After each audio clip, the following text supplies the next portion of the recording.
Hello বন্ধুরা, welcome to my channel কি বলে এই ছবি। একজন শিল্পী হিসাবে আজ আবারও এসেছি এক নতুন ছবির পিছনে একটা গল্প নিয়ে।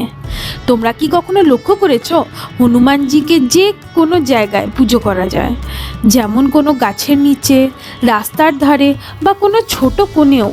কেন জানো? কারণ হনুমানজি কোনো মন্দিরের মধ্যে সীমাবদ্ধই নয়।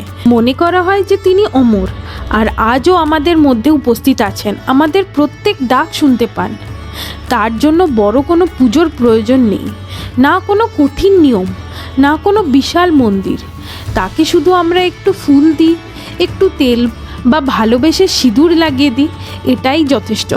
আমার মতো নিজের সামনে রাখা ছবিটা রেখে মন থেকে তাকে ডাকলেও অনেক শান্তি পাওয়া যায়।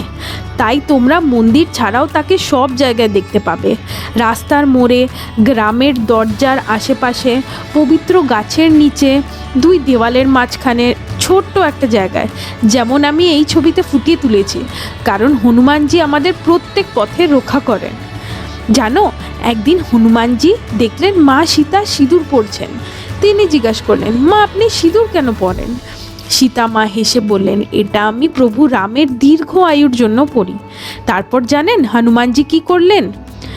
তিনি ভাবলেন, যদি একটু সিঁদুর প্রভু রামের দীর্ঘ আয়ু নিশ্চিত করতে পারে, তাহলে পুরো শরীরে সিঁদুর লাগালে তো আরও বেশি দীর্ঘায়ু নিশ্চিত হবে।